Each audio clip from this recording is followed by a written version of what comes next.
Good day guys, Mark here again and welcome back to my channel. If you're new to my channel, you love cars, DIYs, and anything under the sun, please consider subscribing and check out my playlist. Good day mga paps, ngayong araw ituturo ko sa inyo kung paano gumawa at magkabit ng honeycomb grill para sa inyong Toyota Rush. This is for the lower part ng inyong bumper. So ang kailangan nyo lang po is honeycomb grill, cutter or heavy duty scissor, cardboard, tapos pentel pen, cable tie, and yung sandpaper or yung kapendilihan. Okay, so actually tapos na akong gumawa ng honeycomb grill. Ito na yon.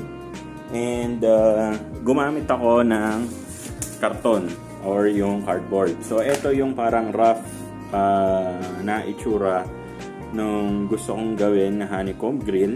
Ito. So, gumawa na lang ako ng corrections along the way. And, syempre, since experimental to,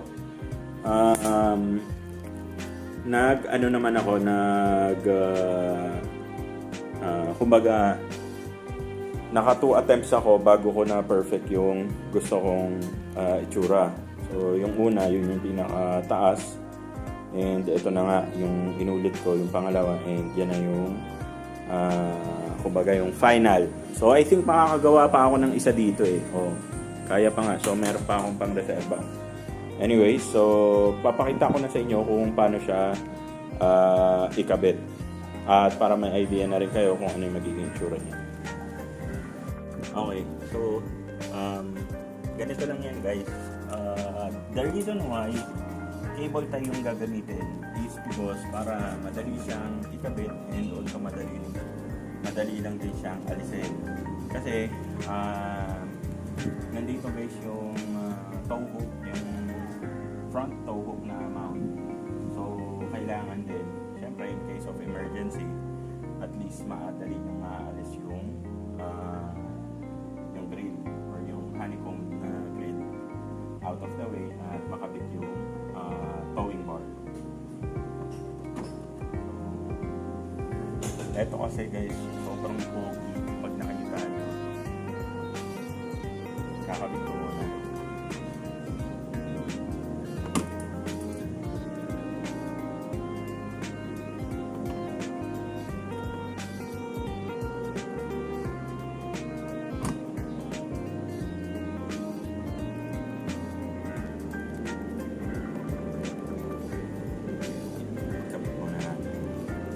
So, gagamit ako ng black na cable tie para medyo in a way discreet pa rin yung itsura niya.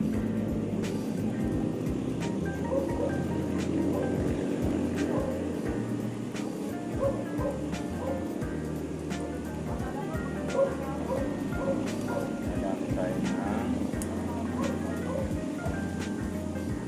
mahirap siya eh.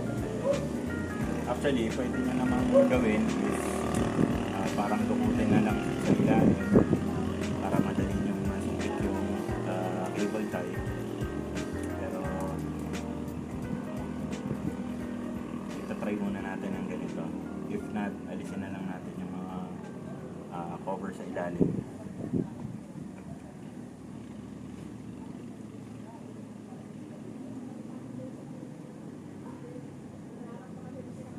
Ang ginagawa ko is binibend ko yung cable tie para pag-shoot ko sa kanya is kumbaga ma-loop lang siya pabalik. Try natin.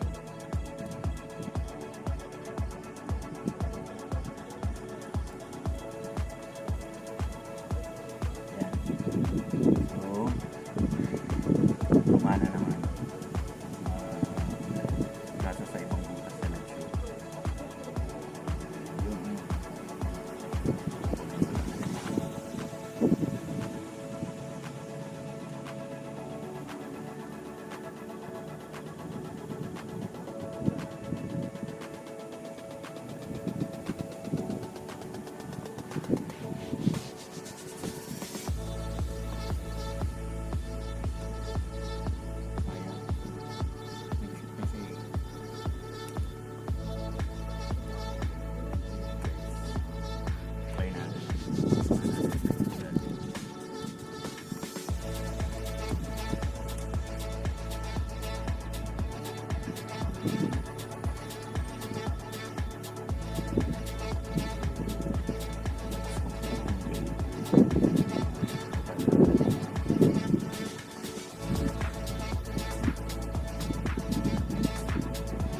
na naisip, mahaba pa na yung cable tie natin.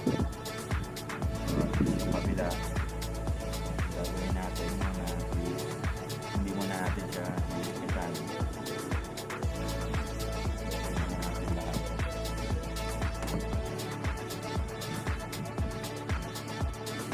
Okay, so dalawa na yung nakakabit natin, and I think kaya na ito. Kaya na ito yung honeycomb natin.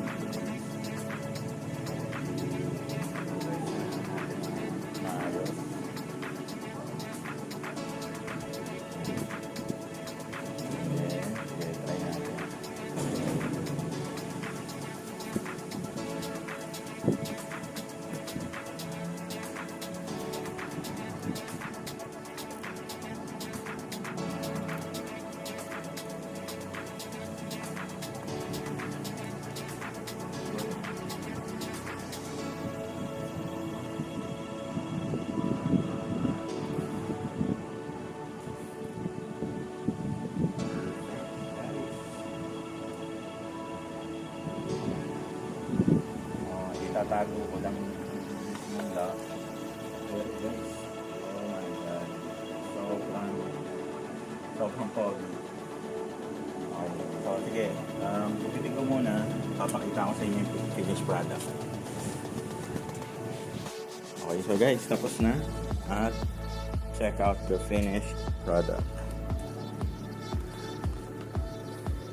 Boom. Oh, ha?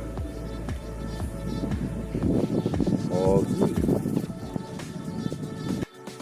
Alright guys, sana nagustuhan nyo yung DIY natin today. If you have any questions, please utilize the comment section sa baba. At kung interesado po kayong magpagawa or mag-order, iniisip ko na rin po na mag-cut or gumawa na rin po. And so siguro ang ipipresyo natin sa kanya is kano ba yung honeycomb yung kuha ko? So roughly siguro mga 850, 800 para dun sa honeycomb build. Or specifically para sa Toyota, kagaya po nun sa akin. And that's it for me today, guys. Hope you liked the video. If you did, please give this video a thumbs up. At kung hindi pa po kayo nakasubscribe, hit nyo na po yung subscribe button. Again, Mark nga pala ulit. And kung kailangan nyo po ng parts and accessories ng inyong sasakyan, link po sa description section below. Once again, Mark nga pala ulit. Maraming salamat po sa pagsama sa akin today, and hope to see you guys on our next video.